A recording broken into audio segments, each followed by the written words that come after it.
Arte e loucura, do eletrochoque aos pincéis e tintas, um vídeo sobre Nise da Silveira, os seus clientes artistas e os CAPs. Esse trecho é do famoso livro de Graciliano Ramos, Memórias do Cárcere, que traz relatos sobre o período que Graciliano havia sido preso durante o Estado Novo de Getúlio Vargas. Na prisão, ele teve contato com diversos nomes, incluindo Nise da Silveira, a quem ele refere nessas palavras.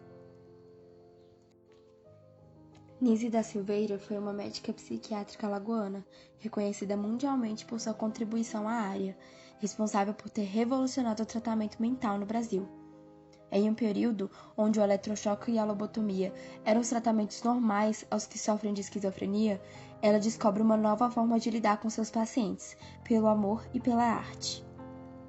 Nise nasce em 1905 em Maceió, Alagoas. Se forma na Faculdade de Medicina da Bahia em 1931, sendo a única mulher da turma que continha 157 homens, evidenciando a desigualdade de gênero e até o tratamento machista existente. Ela encontra seu marido, o sanitarista Mário Magalhães da Silveira, nos bancos escolares, e juntos se mudam para o Rio de Janeiro, onde atua em clínicas e hospitais psiquiátricos. Nesse momento, sua simpatia ao comunismo faz com que seja denunciada por uma enfermeira e, consequentemente, presa pela polícia da ditadura do Estado Novo Varguista. Ficou 18 meses reclusa, e é nesse contexto que Graciliano Ramos escreve sobre Nise, já que manteve contato com ele. Em 1944, Nise começa a fazer parte do corpo clínico do Centro Psiquiátrico Nacional Pedro II, no Rio de Janeiro. Nesse momento, se depara com as técnicas que a reforma psiquiátrica tanto lutou para abolir. Transferida para a seção de terapia ocupacional, ela permite que pessoas indesejadas se tornem pacientes e clientes, como ela costumava chamar os seus pacientes. Ela, junto de um médico e uma enfermeira, oferece a arte como forma de expressão. Dá pincéis, tintas, telas para seus clientes, e eles começam a se expressar pela arte, desenhando, pintando, fazendo esculturas. Como resultado, os pacientes tinham melhoras comportamentais e faziam inúmeras obras de arte. Várias exposições foram feitas com esses artistas. Em 1952, nasce o Museu de Imagens do Inconsciente, devido à grande produção desses ateliês da Nise. Atualmente, o acervo conta com mais de 350 mil obras. Suas principais obras são tombadas pelo Instituto do Patrimônio Histórico e Artístico Nacional, IPAM. Por seu valor artístico e científico, foram tombadas pelo IPAM 8 coleções individuais, uma coleção de 6 autores e outras 53.133 obras. O acervo do museu conta com obras de Adelina Gomes, Carlos Pertuz, Fernando Diniz e Emílio de Barros, todos clientes de Nise. Emílio de Barros foi um dos maiores artistas que Nise ajudou a desenvolver. Natural do Rio de Janeiro, ele pintou mais de 3.000 quadros, principalmente paisagens de cores vibrantes. Rafael foi o único cliente que havia estudado desenho. Seu forte é naturezas mortas e paisagens, objetos, plantas, figuras humanas. Ele foi internado aos 19 anos. Adelina realizou pinturas e esculturas em que predominam imagens femininas, a Grande Mãe, tema arquétipo dos casos clínicos de mulheres psicóticas, segundo a doutora Nise. Carlos Pertuz tem em suas obras formas que aparecem emolduradas. Os volumes são rigorosamente definidos em obras geométricas e composições complexas. Fernando Diniz é um dos artistas mais célebres do grupo. Pinta letras, números, paisagens, interiores e composições geométricas. O tema da casa e seus componentes, como por exemplo o assoalho, os candelabros, as poltronas, os planos, os aquários, são bem usuais em suas obras. Fernando disse uma vez sobre a composição de suas obras, abre aspas, eu primeiro fiz um pedaço de cada canto e depois juntei tudo num quadro só.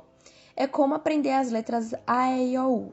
A gente aprende uma por uma para depois juntar e fazer uma palavra. As letras são mais fáceis de juntar do que as imagens. As figuras são mais difíceis para ligar. As letras a gente sabe logo, as figuras nunca se sabe totalmente. A história de Nise e desses grandes artistas ficou mais conhecida pelo grande público quando lançada a longa-metragem Nise e o Coração da Loucura, em 2016, com a direção de Roberto Bernier e com Glória Pires interpretando essa grande médica brasileira.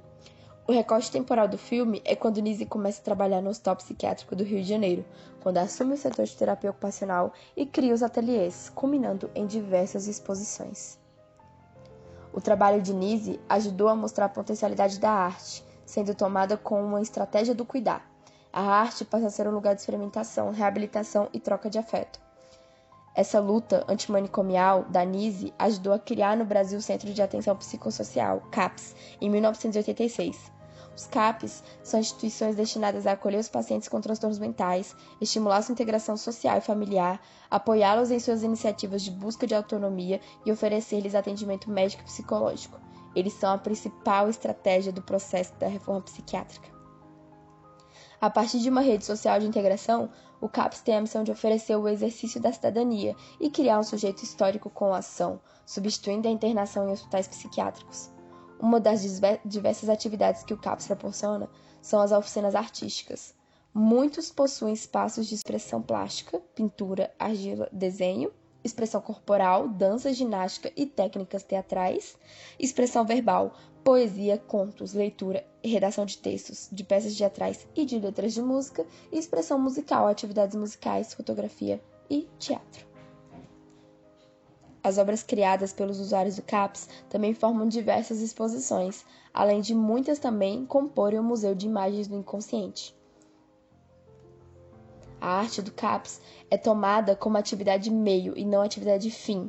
Ela serve de facilitadora para o alcance de propósitos tidos como fim no CAPS, como, por exemplo, a reabilitação psicossocial. Ela serve como fonte de inspiração para a geração de renda e ajuda na formação de um sujeito histórico. As imagens do inconsciente são apenas uma linguagem simbólica que o psiquiatra tem por dever decifrar, mas ninguém impede que essas imagens e sinais sejam, além do mais, harmoniosas, sedutoras, dramáticas, vivas ou belas, constituindo em si verdadeiras obras de arte. Mário Pedrosa.